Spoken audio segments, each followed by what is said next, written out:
늘어나는 빚에 연이어서 경고장을 날린 F4라 그러는데 개소리 하지 말라 그러십시오. 한국의 경제부총리나 한국은행 총재나 금융감독원장이나 금감원장이나 입으로는 가계빚을 경고하는데 현실은요.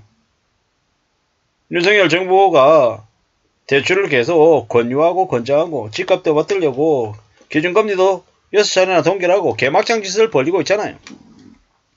실제로 빚을 더 늘어나게끔 구조를 만들어 놓고 경고장만 날리고 있는 거예요.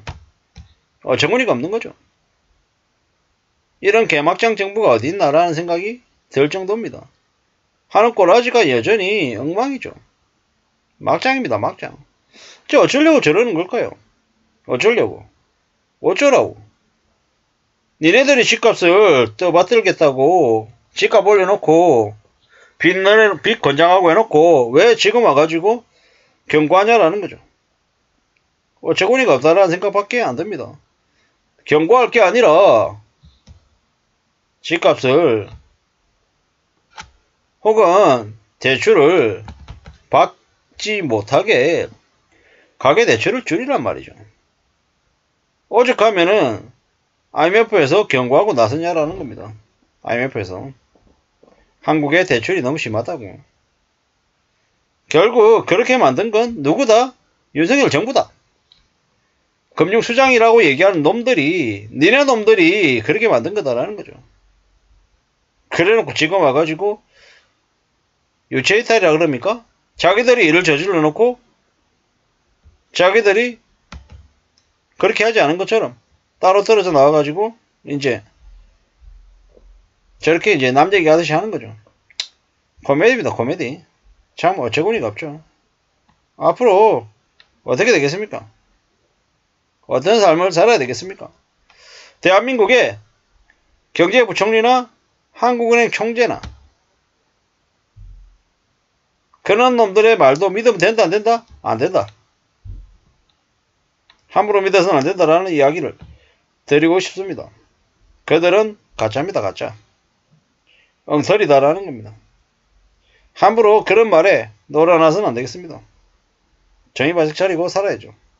사는 게 얼마나 무서운데, 얼마나 힘든데 쉽게 생각한다고요? 큰일 나는 거죠.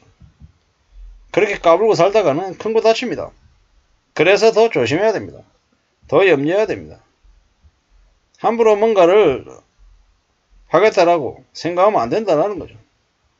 얼마나 무서운 현실인데 지금 저기 윤석열 정부의 경제수장이라고 하는 놈들이 전부 다 사기꾼들입니다. 가짜들이다라는 거죠. 믿지 마십시오. 그들이 하는 말도 믿어서는 안 됩니다. 개쓰레기 같은 인간들입니다. 앞으로 어떻게 해야 될까요? 어떤 생각을 해야 될까요?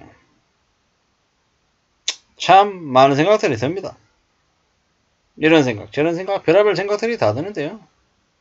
대한민국은 너무 개막장인 것 같습니다. 지금 윤석열 정부나 뭐 많은 이들이 권력을 가지고 있는 그들이 더 이제 엉망이 되어가고 있는 것 같습니다. 책임지지 않는 관료로서의 최소한의 일을 하지 않고 그냥 어처구니 없는 개막장 짓거리들만 하고 있더라는 겁니다. 그래서 지금 나라가 이 모양입니다.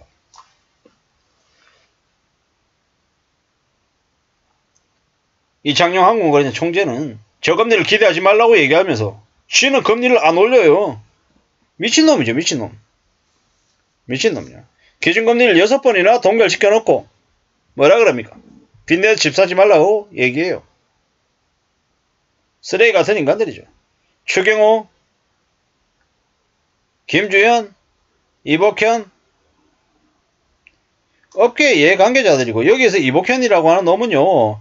피감기관에 있는 대표들하고 같이 해외 출장 가는 개막장 짓을 벌이고 있어요. 지가 검찰이었을 때 어떻게 살아왔는지를 여실히 보여주는 거죠. 김주현? 이 뭐하는 놈이에요? 아니 추경호를 포함 이창용 포함 전부 다 저 다 범죄자들. 경제 매국노 경제 이완용들이에요.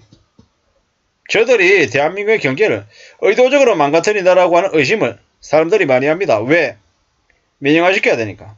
민영화해서 재벌가 족벌가들에게 한전, 가스공사 상납해야 되니까 일부러 저런다라는 거죠. 참 어처구니가 없죠. 어떻게 저런 놈을 하나같이 다 모아가지고 경제수장이라고 앉혀놨나 싶은 거죠. 아니 대한민국의 경제를 제대로 살리는 데 있어서는 정말로 조심하면서 염려하면서 지내야 되는데 그게 아니라 그냥 개막장짓을 이제 지내고 있는 거죠. 앞으로요 어떻게 되겠습니까? 어떤 삶을 살아야 되겠습니까? 참 많은 생각들이 듭니다. 두고 봐야죠. 지켜봐야죠. 꽤 암담한 일들이 계속 벌어질 것 같습니다. 왜 암담한 일들이 계속 벌어지겠습니까? 저 쓰레기 같은 인간들이 금융수장으로 있는 한 한국의 경제가 나아지지 않기 때문입니다.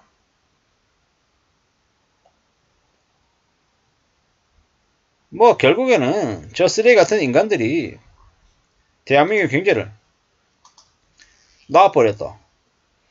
제대로 일할 사람 고승범 사단을 데리고 와야 되는데 정치적인 유불리로 판단하지 않고 오직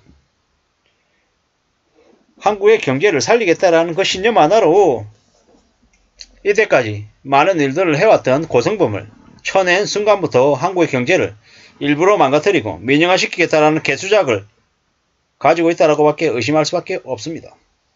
추경호 같은 놈, 김주영 같은 놈을, 이폭격 같은 놈을 그 자리에 앉혔다라는 것 자체가 말이 안 되는 겁니다. 어쩌면 2024년 4월 총선 때 국민의힘은 100석 미만으로 줄어들 수 있겠다라는 생각을 해봅니다. 뭐 사실상 윤석열, 윤대지를 탄핵시킬 수도 있는 상황인 거죠. 그게 지금 벌어지고 있는 일이다. 우리는 지금의 정부, 지금의 경제 상황을 어떻게 받아들여야 될까? 잘 생각해야 될 것 같습니다. 산다라는 게 참 서글프고 황당하고 어처구니가 없다라는 겁니다. 특히나 지금의 경제 상황에서 나라 꼴이 점점 더 엉망이 되어가고 있는 것 같아 암담할 뿐입니다. 지켜보자고요. 두고 보자고요. 앞으로 어떨지 말입니다. 이상입니다.